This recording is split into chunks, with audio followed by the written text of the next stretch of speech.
I'm Master Chief Mark Hakala. I spent 30 years in the Navy, but I've spent my whole life being intrigued by naval customs, traditions, history, heritage, and uniforms. So I'd like to share some of that enthusiasm with you using some items in my personal collection to get us started. Let's see what's in the sea chest today. A distinct feature of military uniforms is that you can get a sort of visual resume of the individual by looking at their insignia and particularly their awards. There have been 30 different medals that the Navy has used to recognize participation in wars, campaigns, and battles. Now, that's a lot, but we're going to try to power through these.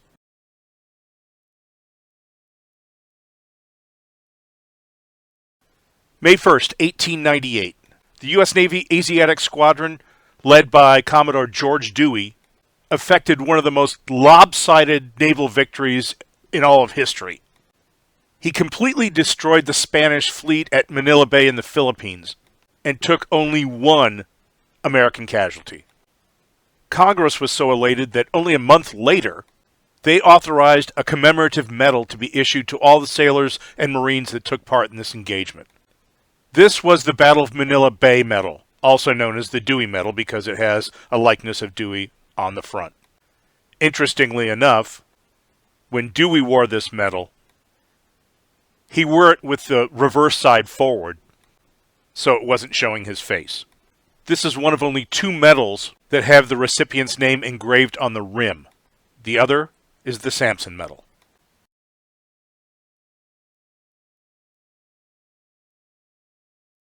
The West Indies Naval Campaign Medal for the Spanish-American War was also known as the Sampson Medal. As with the Manila Bay Medal, this one portrayed the face of the Navy leader in the Caribbean, Rear Admiral William T. Sampson, who led the North Atlantic Fleet. This medal was issued to Machinist First Class M. Woolsey Campo of USS Yosemite, an auxiliary cruiser that was manned entirely by the Michigan Naval Militia. Prior to the U.S. Navy Reserve in 1915, state naval militias were sort of like Navy National Guards.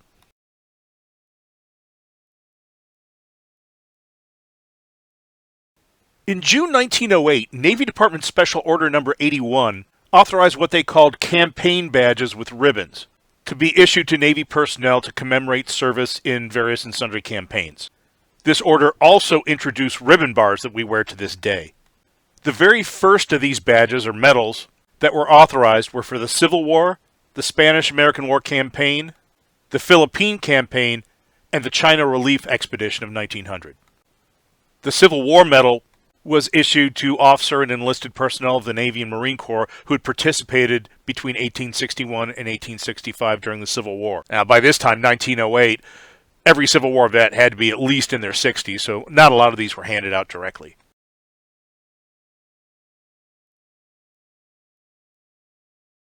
On April 25, 1898, the United States declared war with Spain. This war followed a Cuban insurrection against Spanish rule and the sinking of USS Maine in the harbor of Havana. Personnel who participated at Manila Bay or around Puerto Rico and Cuba were eligible for this medal. Originally, the colors of the suspension ribbon were red and yellow, the colors of the flag of Spain, who we defeated in that war. A few years after the medal's creation, it was decided that those colors were inappropriate as we were allies with Spain again, so the ribbon colors were changed to blue and yellow.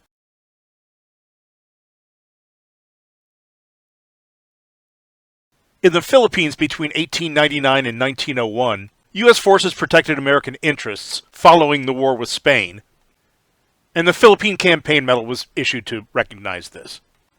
Like the Spanish Campaign Medal, this one originally had yellow and a red ribbon. And similarly, in 1915, the colors were changed.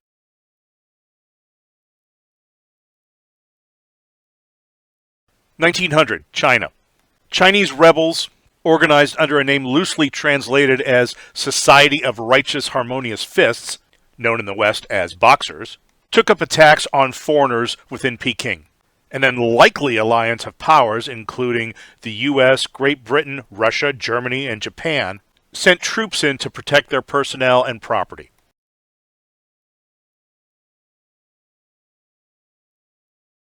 From 1906 to 1909, the U.S. sent forces into Cuba to protect Americans, to restore order, and to help establish a stable government after some serious revolutionary activity.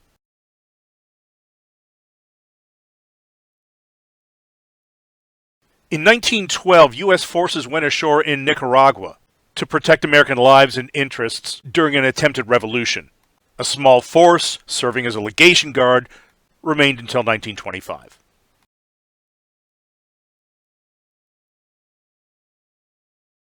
(1914) Mexican counter-revolutionary forces arrested 9 U.S. Navy sailors who were trying to pick up fuel for their boat.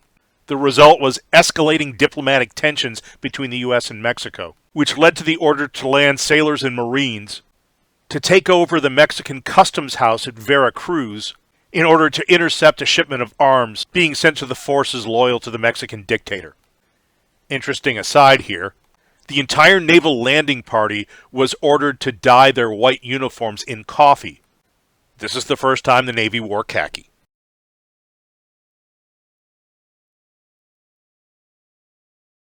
Between 1915 and 1934, there was chronic political instability in Haiti. U.S. forces were sent ashore to maintain order during this period.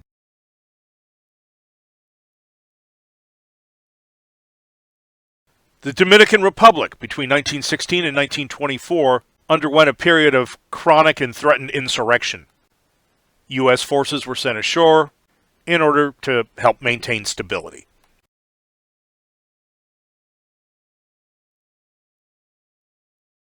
Instability grew once again in Haiti between 1919 and 1920, so a second Haitian campaign medal was issued.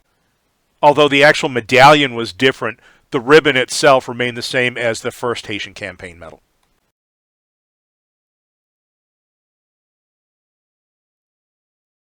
After German U-boat attacks on neutral American shipping, the U.S. declared war with Germany in April 1917. The year before, in 1916, the U.S. Navy had 60,000 sailors. By war's end in 1918, there were 530,000 sailors in the Navy. The Allies and the U.S. at the end of the war discussed creating a victory medal for its participants. The World War I Victory Medal would establish some interesting practices for future decorations. For the suspension ribbon of the medal, there were 19 different service clasps that went horizontally across the ribbon that were authorized. These indicated participation in submarines, destroyers, naval railway batteries, aviation, a variety of different kinds of service. Additionally, there were 13 different battle clasps for various campaigns and battles, en Marne, Meuse-Argonne, various others. A few years later, 2 additional clasps were authorized, Russia and Siberia. Yes, we sent troops into the Soviet Union and fought the Bolsheviks. While urn clasps could be worn on the full medal, when you were just wearing ribbons, a 3/16" bronze star took the place of each of those clasps. For future medals, clasps would disappear, and bronze campaign stars would take their place. Something else interesting. Personnel who were commended for performance, but not to a degree that rated the Navy Cross or the Medal of Honor, were authorized to wear a citation star, a 3/16" silver star on the ribbon bar. In 1932, this would turn into its own decoration, the Silver Star. And if you look at the medallion of the Silver Star medal, you'll see that the big star is actually gold, but in the center is a 3/16" silver star.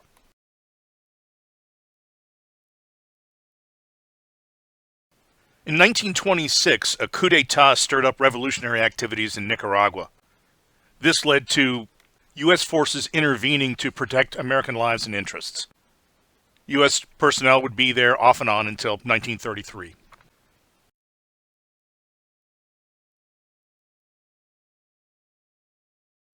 The internal struggle for power in China in the mid-1920s resulted in a lot of acts of violence against foreigners by bandits and warlord forces. As a result, shallow draft gunboats patrolled the Yangtze River to protect American lives and interests. These gunboats were augmented by destroyers and light cruisers from the U.S. Asiatic Fleet. In the early 1930s, when the Yangtze River Valley flooded horribly, These U.S. Navy vessels returned in a humanitarian capacity.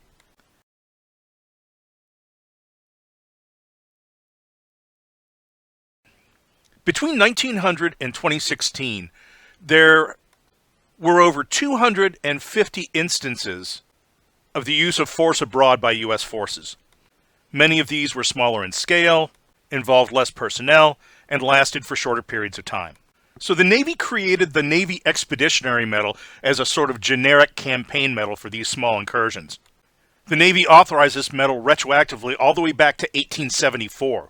So now, every naval action from the Civil War to the present would be covered.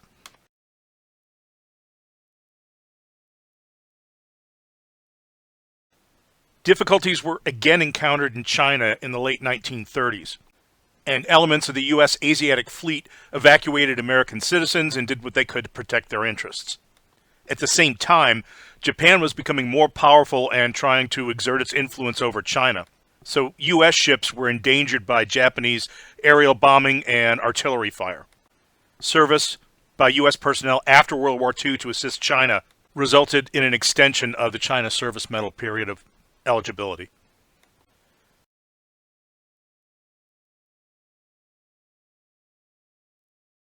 The American Defense Service Medal was issued to every person who served in the military from the start of World War II in Europe in September 1939 all the way up to December 7, 1941.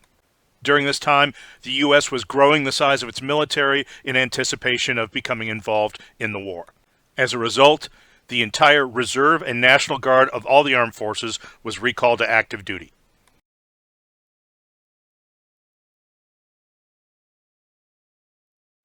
There were 3 campaign medals issued for World War II. The first of them is the American Campaign Medal. This was issued for service outside the continental United States, predominantly on the seas. Note that the outboard stripes represent the colors of Germany and Japan.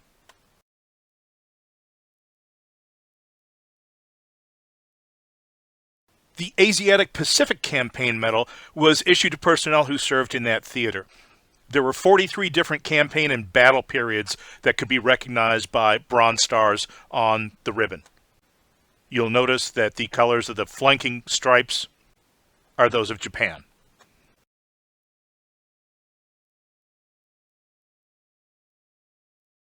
The European, African, Middle Eastern Campaign Medal was issued to personnel who served in that theater.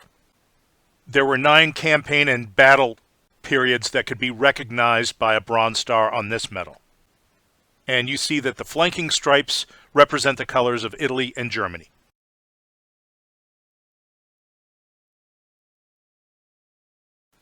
I'm including the World War II Victory Medal, even though it's not exactly the same as its predecessor from World War I. The World War I Victory Medal was really used as a way to recognize individual battles and campaigns. The World War II Victory was simply issued to show that you had served between December 7th, 1941 and the end of December 1946. And you'll notice that the outboard stripes on this medal are rainbows, which represent the rainbow ribbon of the World War I Victory Medal.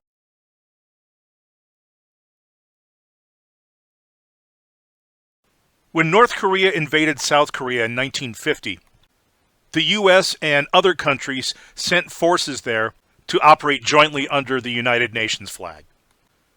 So you'll notice that the colors of this ribbon represent those on the flag of the United Nations.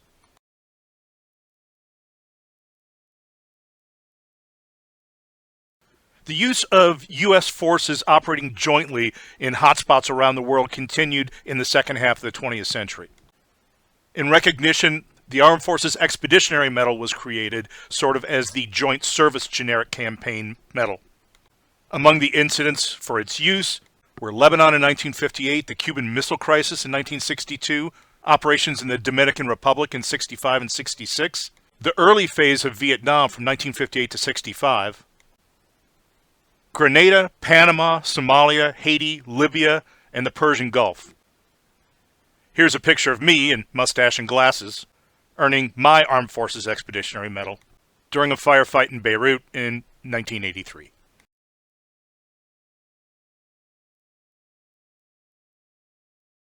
Once the United States escalated its military presence in Vietnam in 1965, the Vietnam Service Medal was created. Those personnel who had gotten the Armed Forces Expeditionary Medal for service between 58 and 65 could apply to trade that in for the Vietnam Service Medal. There were 17 different campaign stars authorized for Vietnam. 1 bronze star was worn for each until you got up to 5, when you would wear a silver star.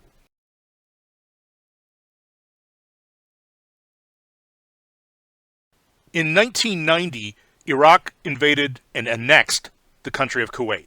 In response, the U.S. sent troops there to protect Saudi Arabia as they worked to build a coalition of 35 countries. This phase was known as Operation Desert Shield. Early in 1991, the coalition forces attacked and drove the Iraqis out of Kuwait and debased the government of President, or more like dictator, Saddam Hussein. This phase was known as Operation Desert Storm. For service in theater at this time, the Southwest Asia Service Medal was authorized.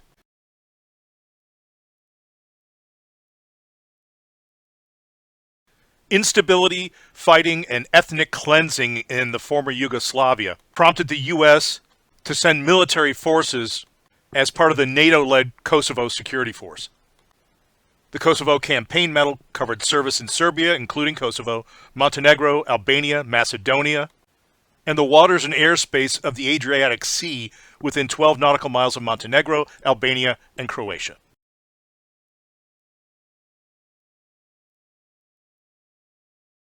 After the attacks on the U.S. of September 11, 2001, the U.S. set out to find and destroy terrorist strongholds around the world. To recognize service in these actions, the Global War on Terrorism Expeditionary Medal was created. And it is truly global. Service in action in 34 different countries qualify an individual for this medal. 3 separate campaign medals would grow out of the Global War on Terrorism Expeditionary Medal. And once they were established, personnel could opt to trade in this medal for the new campaign medals.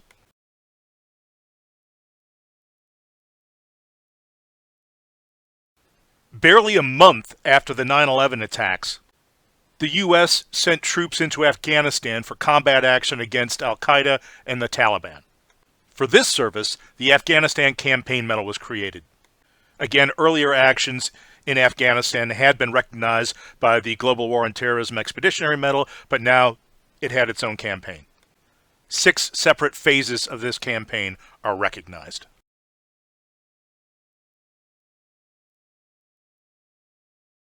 Subsequent to the Gulf War, Desert Shield and Desert Storm, a no-fly zone had been set up over Iraq that the U.S. continued to patrol. And Iraq constantly took potshots at the American planes. So in the spring of 2003, the U.S. and other coalition nations sent troops in ultimately to disarm Iraq and get rid of Saddam Hussein once and for all. Over the next 8 years, 7 phases of action would be recognized by the Iraq Campaign Medal.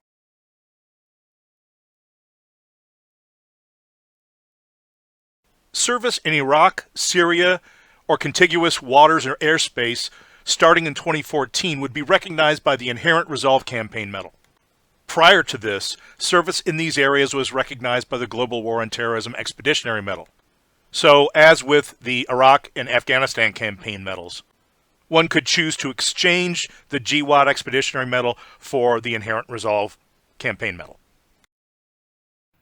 Check back soon for more content. Thanks for watching.